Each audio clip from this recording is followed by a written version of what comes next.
Fique agora com Lições Fraternais com Daniel Segredo, mais um programa da Rádio e TV Fraternal.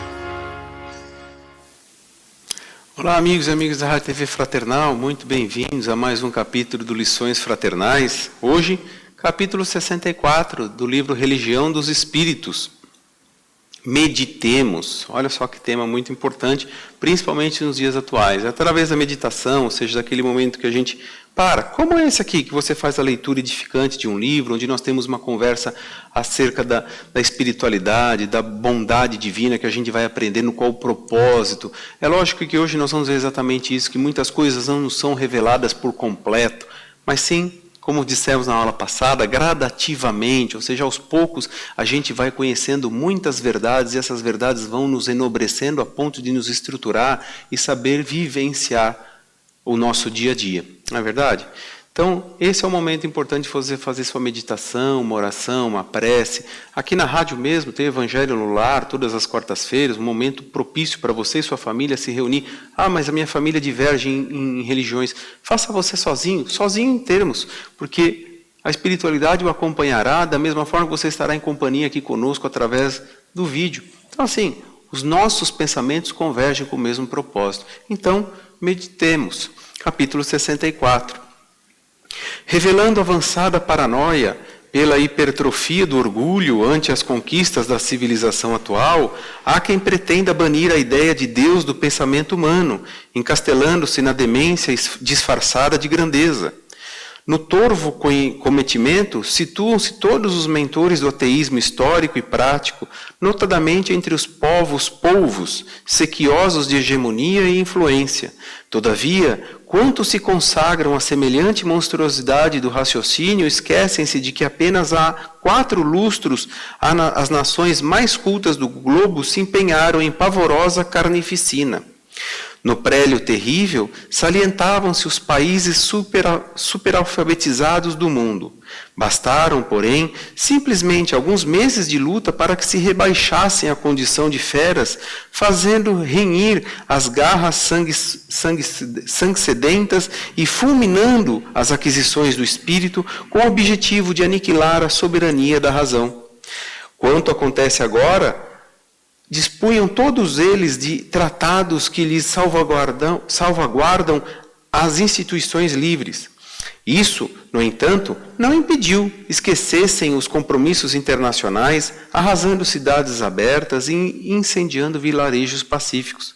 Enfileiravam largas bibliotecas de ciências sociais em louvor da dignidade humana, mas caíram como chacais sobre mulheres e crianças indefesas, cruentando populações inermes. Contavam com o alevantado progresso da navegação marítima e com elevados princípios a lhes nortearem os movimentos, mas converteram os oceanos em teatros de pirataria e de sangue.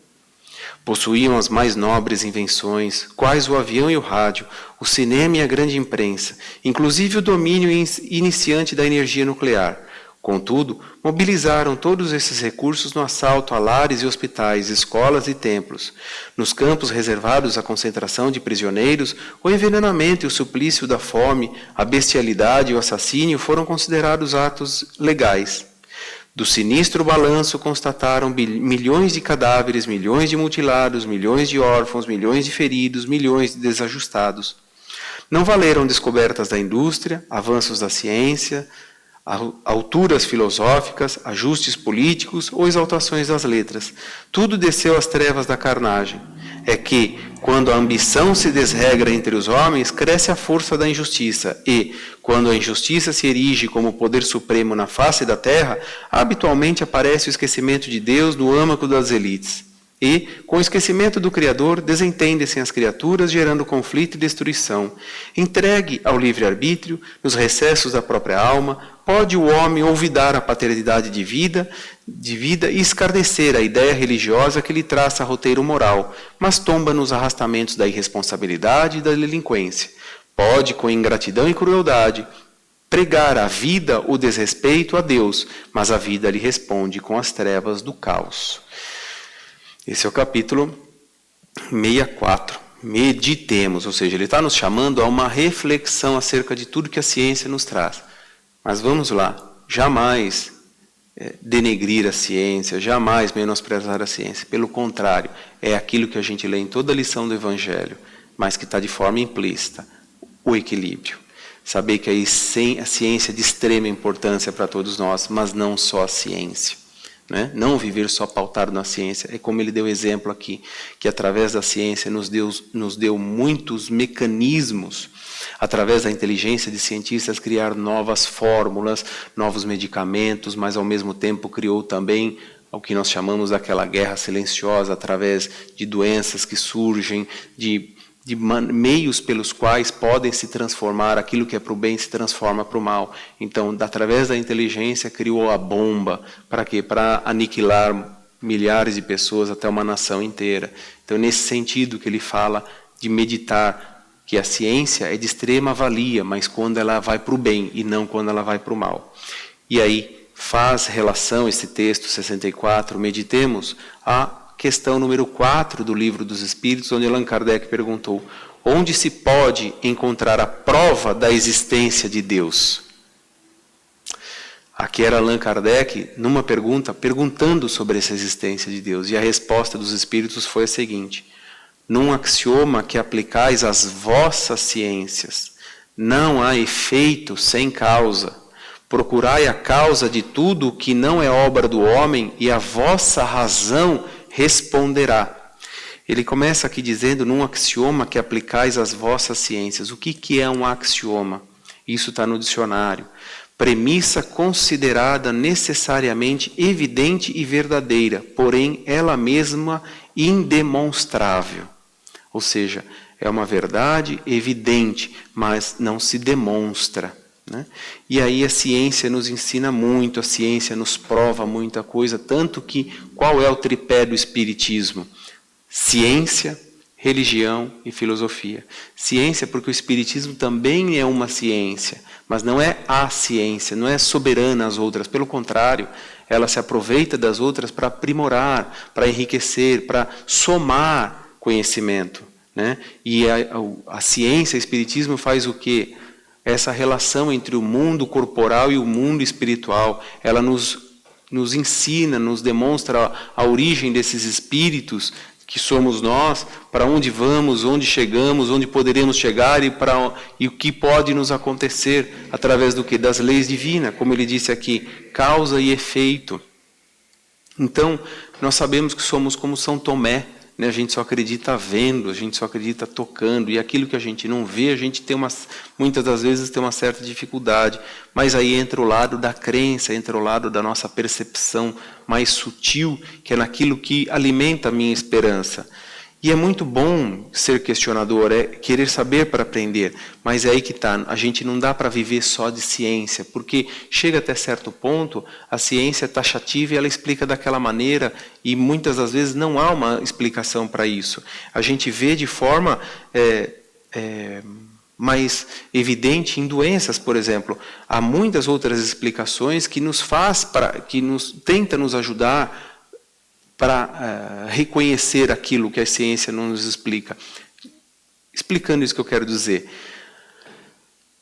Tecnicamente, o nascimento de uma criança, a ciência consegue nos demonstrar, e fica evidente, fica fácil, é tranquilo nós entendermos o nascimento de um novo ser, a criação de um novo ser. Mas, se esse novo ser nasce com alguma anomalia, aí entram os questionamentos. E muitas das vezes a ciência nos prova também por que aconteceu aquela anomalia naquela geração daquele novo ser. Mas a razão daquela anomalia, a ciência já não explica. Explica no modo material, mas por que veio assim? Não, porque aconteceu isso. Vou me aprofundar um pouco mais. Nós, no nosso corpo, quantos de nós não sofremos com doenças autoimunes? O que é uma doença autoimune? A grosso modo, eu não sou médico, nem biólogo, nem biomédico, mas é o nosso próprio organismo que reage contra o nosso próprio organismo por uma leitura de código genético equivocado que está lá nele. Mas por qual razão esse código genético está nesse corpo? Entende? Então, essa doença autoimune, nós vamos encontrar a resposta no Espiritismo que vai dizer o quê? Que são expiações. Mas o que é uma expiação, então? Uma expiação, ela vai falar, O Espiritismo vai nos explicar o quê? Que são situações do passado que nós chegamos para quê? Para resolvê-las, para saná-las. E ela vem com essa função, muitas das vezes limitadora. São doenças que nos limitam, são doenças que nos impedem de comer ou bem ingerir alguma coisa. Por quê? Porque houve um excesso no passado. E, gente, eu estou falando a grosso modo, lato sensu. Por quê? São inúmeras as doenças que existem, são inúmeras as situações que nos acometem. Então aqui é só uma meditação acerca desse tema, porque aí entra essa questão. Não há meio termo. E aqui eu passo um pouco da minha visão. Ou eu vejo Deus em tudo, ou eu não vejo Deus em nada. Não é verdade? Porque, como ele deu na resposta, veja só, qual foi a resposta dele? Procurai a causa de tudo. O que não é obra do homem, a vossa razão responderá. Então, é só a gente meditar acerca, por exemplo, do nosso corpo. Quem de nós teria a capacidade de criar uma máquina com essa perfeição, com tantos órgãos que trabalham ao mesmo tempo e involuntariamente, sem qualquer comando nosso, e que tudo acontece nesse corpo? Não é? Milhares de células ali trabalhando, volume de sangue percorrendo entre as veias, levando oxigênio, trocando informação, oxigenando o nosso cérebro para que tenhamos raciocínio, permitindo-nos a audição, permitindo-nos a fala, permitindo-nos a visão, os sentidos. Olha que perfeição. Então, quem de nós teria capacidade de criar um novo corpo? Nós temos a capacidade de permitir o acesso, ou seja, a vinda de um novo corpo, onde vai habitar um novo espírito quando nós nos tornamos pai ou mãe. Mas produzir, fazer com as nossas mãos, como ele disse, aquilo que o homem faz, isso já nos foge. Já nós não temos essa capacidade. Indo mais além, o planeta no qual nós habitamos, ou seja, tudo preparado para nós. E você já parou para pensar que aqui a pressão atmosférica é exatamente aquilo que o nosso corpo, esse tipo de corpo, suporta, né? A composição da água que mata a nossa sede, isso tudo é criação divina. Né? A troca gasosa nossa, nós inspiramos oxigênio, liberamos gás carbônico, as árvores fazem ao contrário, elas recuperam esse gás carbônico e transformam em oxigênio de volta, a grosso modo também.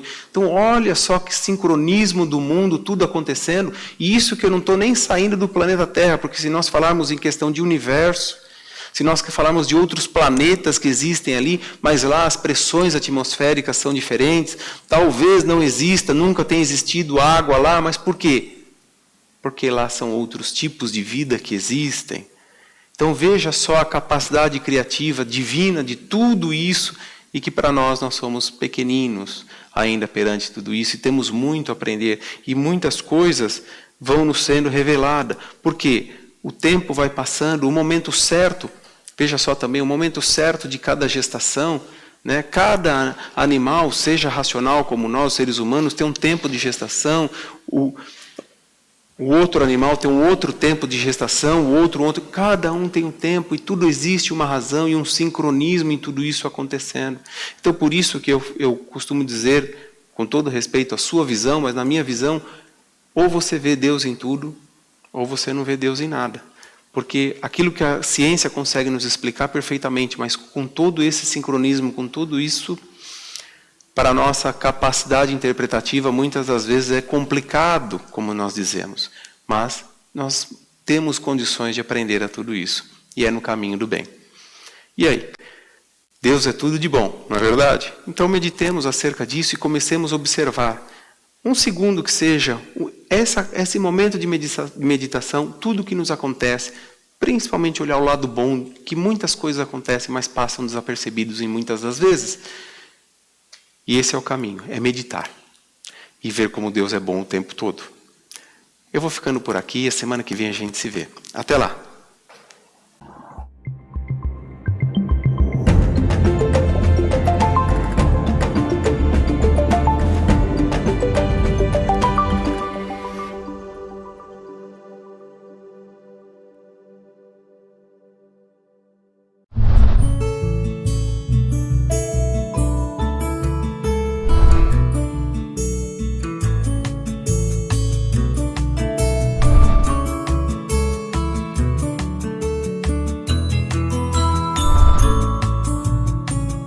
Você assistiu Lições Fraternais com Daniel Segredo, mais um programa da Rádio e TV Fraternal, sempre em sintonia com você.